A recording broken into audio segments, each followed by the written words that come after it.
I know that people will kind of straggle in here as we get further down the clock, but I wanted to welcome you all and kick off today's program. I'm John Janowick. I'm the executive director of ECEDHA, and it's really my honor to to launch today's ECEDHA Summit Series, which is actually a two-part, two-day program today and Thursday on diversity, equity, and inclusion. We're very excited that you're joining us. You're going to have, I think, a very good experience with the program that we've assembled, and we look forward to having you, be active and participate fully in this summit series. As many of you know, March is our time where we normally get together at the annual conference. We do miss everyone tremendously. It's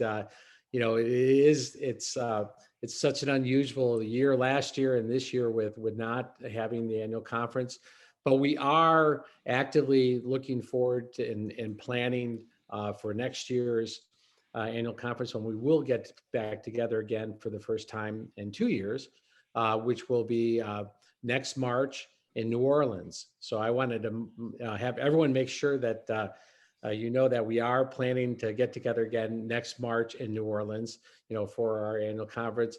But in the meantime, we're going to continue having these quarterly summits, and we're excited to be hosting today's summit with the panelists and speakers that we've got lined up. So look forward to all of you being here. Next slide, Claire. In particular, I wanted to thank all of our corporate members.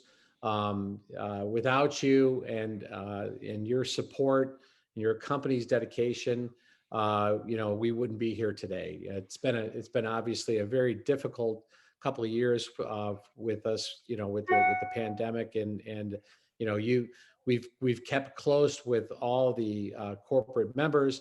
And if you go to the next slide, Claire, and all the corporate advisory council members, their companies, I wanted to thank you on a personal level, and on behalf of all the ECEDHA member institutions, thank you for your dedicated participation and support in these programs. And I know that many of you have, spoken this last year at our virtual conferences and virtual meetings. And so, we're going to be looking to do, a number of interesting things this year with you as we continue to keep ECEDHA strong during the pandemic, and making sure that all of our institutions, stay connected with all of your organizations. So thank you to our companies, and thank you to the Corporate Advisory Council. And particularly, next slide, Megan, is the summit sponsors. So these corporations have supported us here today and Thursday in sponsoring the summit. And we will have summit sponsors for each one of the quarterly meetings, but really it's the support that we've got from these organizations that allow us to get together today, and we're very pleased to be working with them. Next slide. So we've got a nice schedule for today. This is the outline. We kick off just a few minutes and with Renetta Garrison-Tull from UC Davis, and then we have a panel of Berkeley students for a Bias Buster session, which is going to be very interesting. We had them at the Western Regional meeting for ECEDHA, which was a lot of fun. We were introduced them 2 years ago, and they're back. And then we'll have a little bit of a break, and then into our afternoon programming. We are going to do something that we haven't done yet. At 2:30, have an informal networking session. So, stick around and have an opportunity to connect with some of the other members towards the end of the day. Next slide. Session details. This is sort of the housekeeping. Normally we try to keep everything running on schedule and keep it all very tight. So we are conducting the program. All you need to do is register once for the program. If you do come in and out, use your unique Zoom bridge and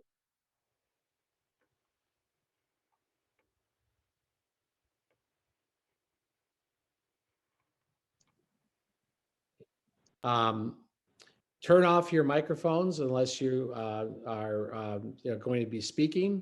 And then certainly, the chat feature is something that is we've all enjoyed, in our sessions this last year. So please use the chat, and we'll try to answer as many of those chat questions as we can. And all sessions will be recorded. So we will have this up on the ECEDHA website afterwards, so that you can take advantage of the recordings. And finally, I'm going to hand it over to our summit chair, Susan Hagnes, who is the vice president of ECEDHA and also the professor and chair of ECE at University of Wisconsin. So Susan? Great, thanks, John. A very warm welcome to you all. I'm grateful that you're joining us this week for our March ECEDHA Summit.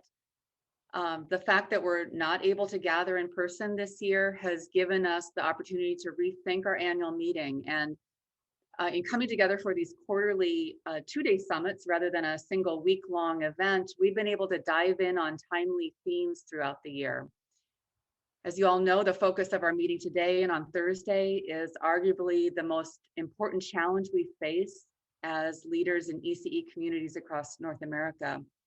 How do we cultivate a thriving community in our departments, a community that's diverse and equitable and inclusive, and one in which all members are welcomed and supported and respected? You all know the numbers well. According to the latest ASEE Engineering by the Numbers report, there are some promising signs, but so much more work to be done. In 2019, the percentage of bachelor's degrees awarded to underrepresented minorities across all of engineering was about 15%. The disciplines of electrical engineering and computer engineering are actually slightly above the engineering-wide average in that demographic. The percentage of bachelor's degrees awarded to women across all of engineering is at 22.5%. However, here, electrical engineering and computer engineering fall far below the engineering-wide average, vying actually for last place with aerospace engineering at only about 13-14%. So numbers aside, our challenge, I think, is one of climate and culture, and we strive to create educational environments where all members of our engineering community feel valued and empowered to succeed. I would be remiss to not acknowledge the events of the last week, and the tragic events over the last year painfully highlight the vulnerability to hate and bias and violence that members of our campus communities experience. I think we're all in agreement that we've got to redouble our efforts and keep working hard to create a more just environment inside and outside our ECE departments. My hope is that our conversations today and on Thursday will help us all in this endeavor. And I'll say it's been an absolute pleasure to help organize this program. We've been able to bring together inspiring graduate student leaders, faculty leaders, high-level campus administrators, and corporate leaders, all of whom bring a wealth of experience and insights from their work in addressing and promoting diversity, equity, and inclusion on both our campuses and in industry. As John mentioned, we're going to kick off the morning with a keynote fireside chat with Renetta Tull, the Vice Chancellor for Diversity, Equity, and Inclusion at UC Davis. And then we're going to turn things over to the Berkeley Bias Busters, which is an organization run by students, faculty, and staff at UC Berkeley to address implicit bias issues, not only in electrical engineering and computer science, but beyond. And then this afternoon, I'm really excited about the panel that's going to be moderated by Delia Sands, the Chief Diversity Officer for the college at Arizona State University. That panel is going to introduce us to anti-racist practice in engineering. And then I hope that we'll all be able to come back together on Thursday. We're going to be focusing on best practices in cultivating diversity, equity, and inclusion, specifically in engineering teams, both in industry environments and academic instructional environments. And I'm really grateful to Jose Alvarez, Senior Director at Intel, and Lisa Huetel, Professor of the Practice at Duke, who will be moderating our industry and academic panels, respectively. We're also going to have the opportunity on Thursday to celebrate the accomplishments of two of our colleagues who are receiving ECEDHA awards. So with that, I want to transition us to our keynote. We are very fortunate to be able to hear from Renetta Tull, and she's juggling a very busy schedule these days, and had a direct conflict with our morning time slot for the summit.